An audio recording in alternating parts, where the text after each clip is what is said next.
నమస్తే welcome to 99 TV నేను ప్రియాంక భారత్ను చూసి వణుకుతున్న అమెరికా అసలు ఈ బిల్లులో ఏముంది సాధారణ భారతదేశంలో చట్టాలు మారితే అది మన దేశ ప్రజలకు మన అంతర్గత వ్యవహారాలకు సంబంధించిన ముచ్చట కానీ ఇప్పుడు సీన్ పూర్తిగా మారింది భారత్ ప్రతిష్టాత్మకంగా తీసుకురాబోతున్న ఒక సరికొత్త చట్ట సవరణపై అమెరికాలోని డెమోక్రాట్లు రిపబ్లికన్లు అంతర్జాతీయ క్రైస్తవ మిషనరీ సంస్థలు అందరూ ఒక్కటై ఒకే వేదికపైకి వచ్చారు భారత్ పై ఒత్తిడి పెంచి ఈ బిల్లును అడ్డుకోవాలని America president Donald Trump White House జోక్యం చేసుకోవాలంటూ అక్కడ భారీ స్థాయిలో లాబియింగ్ కూడా నడుస్తోంది అసలు భారతదేశం తీసుకురాబోతున్న ఆ పవర్ఫుల్ చట్టం ఏంటి అమెరికా ఎందుకు అంతగా భయపడుతోంది దీనిని భారత జాతీయ భద్రత అంశంగా ఎందుకు చూస్తోందో ఇప్పుడు క్లియర్ గా చూద్దాం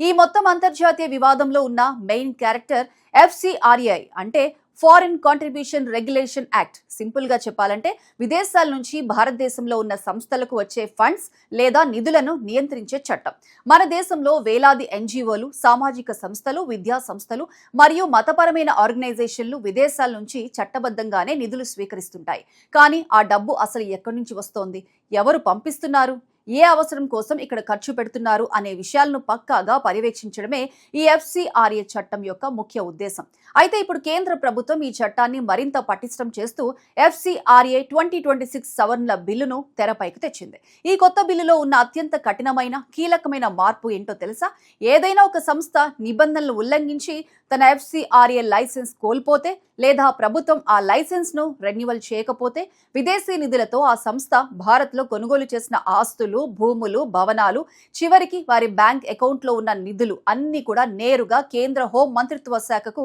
ఆధీనంలోకి వెళ్లిపోతాయి అంతేకాదు దేశ ప్రయోజనాల కోసం ఆయా ఆస్తులను ప్రభుత్వ రంగ సంస్థలకు బదిలీ చేసే పూర్తి అధికారం కూడా కేంద్రానికి లభిస్తుంది ఇక్కడే అసలు అంతర్జాతీయ పంచాయతీ మొదలైంది గతంలో కొన్ని సంస్థలు లైసెన్స్ రద్దయిన తర్వాత కూడా తమ ఆస్తులను బినామీ మార్గాల్లో దేశ వ్యతిరేక లేదా అక్రమ కార్యకలాపాలకు వాడే ప్రయత్నం చేశాయని భద్రతా సంస్థలు గుర్తించడంతోనే ప్రభుత్వం ఈ లూప్ హోల్ ను క్లోజ్ చేస్తోంది భారత్లో జరుగుతున్న ఈ చట్ట సవరణపై అమెరికాకు ఎందుకు అంత తలనొప్పిగా మారింది అక్కడే ఈ కథ గ్లోబల్ లెవెల్ కు చేరింది అమెరికాలోని కొన్ని ప్రసిద్ధ క్రైస్తవ మిషనరీ సంస్థలు ఈ బిల్లుపై తీవ్ర ఆందోళన వ్యక్తం చేస్తున్నాయి ఎందుకంటే దశాబ్దాలుగా అమెరికా ఫండ్స్ తో భారత్ లో నిర్మించిన వందలాది స్కూళ్లు మతపరమైన కేంద్రాలు విలువైన భూములు భవిష్యత్తులో ఎక్కడ భారత ప్రభుత్వ నియంత్రణలోకి వెళ్లిపోతాయోనని వారి భయం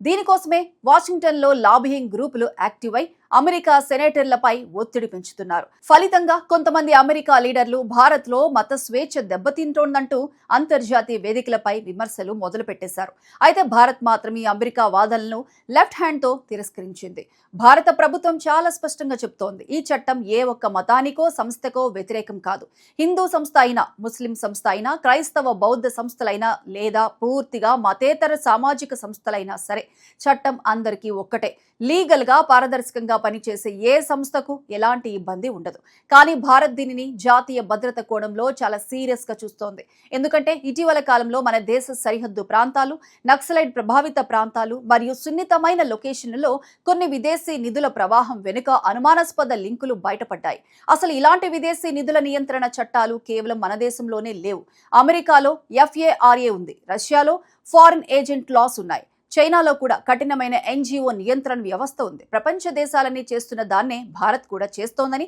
కేంద్రం గట్టిగా సమాధానమిస్తోంది ఒక స్వతంత్ర దేశంగా తన అంతర్గత భద్రత కోసం విదేశీ శక్తుల జోక్యాన్ని అడ్డుకోవడం కోసం కఠినమైన చట్టాలు చేసుకునే పూర్తి హక్కు భారతదేశానికి ఖచ్చితంగా ఉంది అయితే అదే సమయంలో నిజాయితీగా పనిచేసే సామాజిక సేవా సంస్థల పని దెబ్బతినకుండా చూడాల్సిన బాధ్యత కూడా ఉంది మొత్తానికి అమెరికా నుంచి వస్తున్న ఈ దౌత్యపరమైన ఒత్తిడిని భారత్ ఎలా ఎదుర్కొంటుంది రాబోయే రోజుల్లో ఈ బిల్లు ఎలాంటి మలుపులు తిరుగుతుందనేది ఇప్పుడు ఇంటర్నేషనల్ పాలిటిక్స్ లో హాట్ టాపిక్ గా మారింది కానీ ఒక ముచ్చట మాత్రం పక్కా విదేశీ నిధుల విషయంలో భారత్ ఇకపై ఎవరికీ లొంగే ప్రసక్తే లేదని తేల్చి చెప్పేసింది మరి దేశ రక్షణ కోసం విదేశీ ఫండ్స్ పై కేంద్ర ప్రభుత్వం తీసుకొస్తున్న ఈ కఠినమైన చట్ట సవరణపై మీ పర్సనల్ ఒపీనియన్ ఏంటో కింద కామెంట్ సెక్షన్ లో తెలియజేయండి